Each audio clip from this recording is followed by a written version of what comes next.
një ndër faktorët më kryesor janë faktorët ose është imunoglobulin alfa shumë e lartë, imunoglobulin gamma shumë e lartë, si dhe imunoglobulin epsilon shumë e lartë. Imunoglobulin epsilon është një protein ose më saktë një glikoprotein që prodhohet nga plazmocitet ose nga limfocitet B për të parandaluar infeksionet ose inflamacionet mukotike të cilat ndodhen në strukturën gastrointestinale apo në mukozën cirkulatore apo në pjesën apikale të vileve dhe të mikrovileve. Zakonisht, kur kjo është shumë e lartë, sepse Candida albicans, ndërkohë që futet me anë të sistemit qarkullimit të gjakut, pra me anë të sistemit të madh, që është majoris sistem, ose më saktë sistemi qarkullimit të madh të gjakut, në qoftë se futet së bashku me atë, ajo mund të shkaktojë dhe infektim të artikulacioneve. Pra këtu mund të kemi dhimbje të artikulacioneve të ekstremiteteve të poshtme ose të sipërme, mund të kemi dhe një ngushtim apo një mos furnizim të duhur të artereve karotide internale apo të artereve karotide eksternale, sepse ajo mund të akumulohet dhe mund të sistemohet dhe në regione të ndryshme të vazave të gjakut, ku aty shkakton inflamacione shumë të mëdha. Madje dhe një ndër faktorët më esencial dhe më të pak përmendur të hipertensionit apo të tensionit të lartë të gjakut janë dhe infeksionet mukotike të hiperproliferuara, të cilat kolonizohen në mënyrë masive. Kjo vjen mbas një disfunksioni ose mbas një apo pas një disimbioze gastroendoviscerointestinale, ku këtu bakteret të shëndetshme të zorës holl janë dëmtuar. Lactobacillus acidophilus, Lactobacillus reuteri, Lactobacillus plantarum, të cilët janë probiotikët më të shëndetshme dhe ushtarët më të shëndetshme të zorës holl dhe të zorës trash janë dëmtuar. Dhe në këtë moment Candida albicans, duke qenë se dëmton strukturën e tyre, pra pjesën e tyre të cilat kanë funksione tepër esenciale në prodhimin e mineraleve, në prodhimin e vitaminave, në prodhimin e lëndëve të tjera ushqimore, në prodhimin e enzimave antimukotike që është hidroksipropionaldehiti apo 3-hidroksipropionaldehiti. Kjo bën të mundur, pra infeksionet apo proliferacioni Candida albicans bëhet që të konvertohet në një inflamacion autoimun apo në një inflamacion candidiadis, që këtu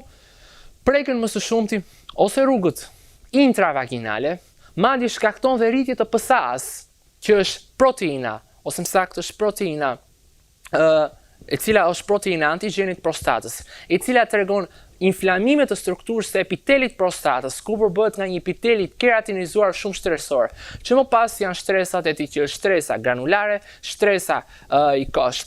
ose stratum corneum, stratum lucidum, stratum basalis, si dhe stratum zakonisht kolumnar. Këto janë stresat e epitelit, të cilat Candida hyn në atë region mukozal, ku madje dëmton dhe rigenerimin e fijeve të kolagjenit, ku ne kështu kemi një lëkurë të thatë, madje ndikon dhe në konvertimin ose mos konvertimin e melanozomeve me anë të enzimës së tirozin oksidazës, që konvertohet më pas në dihidroksifenilalanin, që në këtë rast kemi dhe hipopigmentacione të lëkurës, kemi një lëkurë të thatë, kemi çrregullime, madje një ndër shkaqet apo një ndër faktorët më kryesor të ekzemës, të psoriazës, patologjive të tjera të lëkurës, janë me një thatësirë të lëkurës, janë edhe me puçra apo me akne të lëkurës, janë inflamacionet mukotike të cilat pushtojnë ose traktin gastrointestinal, ose traktin, mund ta themi në urogenital, ashtu si kurse te femrat, ashtu si kurse tek meshkujt.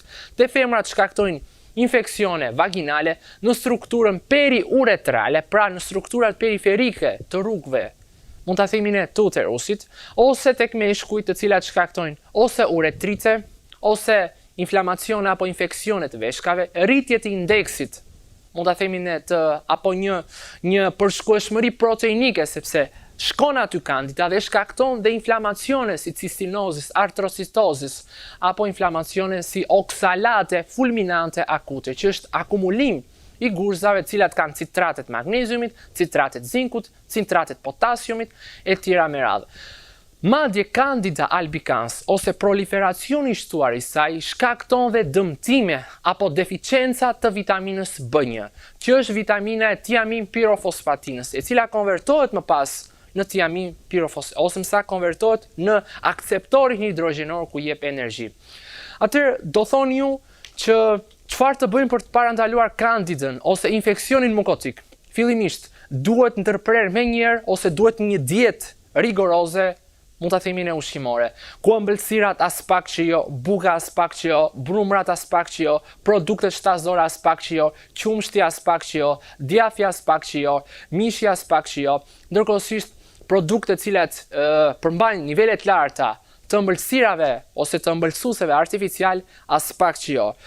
A e dini se faktori numër 1 që shkakton infeksionet ose rritjen e këtij mikroorganizmi është antibiotiku? Antibiotiku shkakton rritjen e infektimeve ose rritjen e proliferacionit perimukozal dhe mund ta themi ne supramukozal, që bën që depërtohet në strukturën e epitelit apikal dhe të futet në pjesën bazolaterale ose deri në pjesën arteriolimfatike dhe më pas të futet në qarkullimin endovenoz ose interarterial.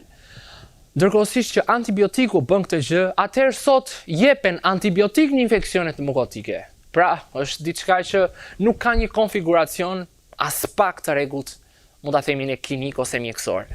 Këtu kemi të bëjmë pak me funksionin e probiotikëve ose të baktereve të shëndetshme që kur dëmtohen nga pjesa e mykut ose nga pjesa Candida albicans, që është një infeksion mukotik që më së shumti manifestohet te prostatat e meshkujt dhe te femrat në rrugët intravaginale.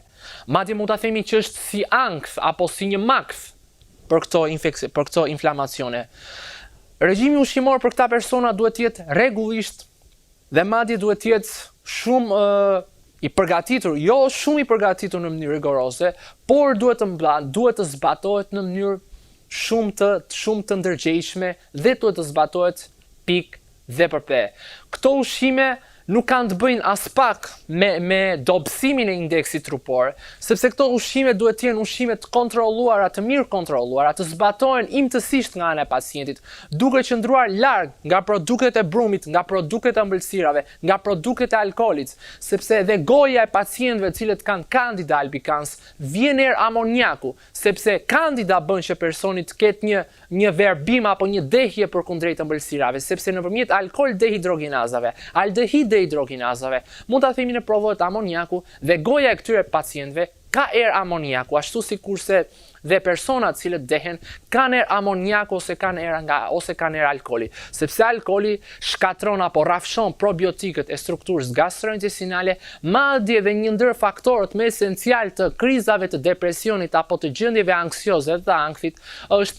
mund ta themi, proliferacioni i Candida albicans, që është një ndër 150 mikroorganizmat që ndodhen dhe në rrugët intraorale dhe në rrugët ezofageale, në incizurën, mund ta themi ne, në incizurën jugulare të stomakut, në incizurën kardiale, në pjesën e sfinkterit pilorik, në duoden, në ileum, në ileum, në kolon, kudo, pra në pjesën më të madhe të traktit gastrointestinal. Nga këto produkte duhet qëndroni detyrimisht larg nga ëmbëlsirat, nga produktet me brum, nga qumshti, nga mishi, duhet keni një regjim ushqimor shumë përcaktuar dhe një regjim ushqimor që ta zbatoni shumë mirë. Vim pak tek ato produkte të cilat ose tek trajtimi Candida albicans. Fillimisht trajtimi Candida ose trajtimi i këtij mikroorganizmi që tashmë ka proliferuar dhe që ka shumë fishuar dhe që është shumë fishuar dhe shkakton çrregullime autoimune si rritjet neutrofileve, rritjet bazofileve, rritjet katepsinave, rritje mund ta themi ne të leukociteve poliformonukleare, rritje të imunoglobulin alfa, rritje të imunoglobulin gamma, rritje të imunoglobulin epsilon. Tani trajtimi i këtyre mund të jetë vetëm me antioksidant. Përdorimi zakonisht i turmerikut, përdorimi që unë kam një imazh turmerikun, është një antioksidant shumë i madh që vendos në punë melatoninën ose enzimat pararense që është hidroksitriptamina, madje vendos edhe në punë konvertimet e histaminës që bën me anë të metil në acetil ose më saktë që bën me anë të histamin metil transferazës, monoaminooksidazës, që më pas konvertohen në acidin 1,4-imidazolat-acetik, është një proces biokimik që dhe prodhimi i dur i histaminës provon ose ndihmon në reaksionet e hipersensibilitetit që bëhet nga sistemi imunitar. Pra turmeriku, ose mund ta quajmë ne pjesa e antioksidantit më të lartë, që ka një vlerë shumë të madhe, që është kurkumina ose turmeriku. Vim pak te pjesa e një bime tjetër, që këto përdoren në ditë ndryshme duke zirë lëngun e tyre dhe duke përdorur pas vakteve të ushqimit. Por këto nuk bëhen dot nëse personi ka një regjim ushqimor të shkatruar dhe konsumon antibiotik, përdor barna të tjera dhe ka një regjim ushqimor të pakontrolluar. Sepse këto janë antioksidantët më të lartë që natyra na ka falur. Kemi bimën e rozmarinës që ndihmon mjaft shumë në antiproliferacionin mukotik, sepse ndihmon në sintezën dhe në prodhimin e këtyre bakterjeve të shëndetshme në mukozën e zorës së hollë.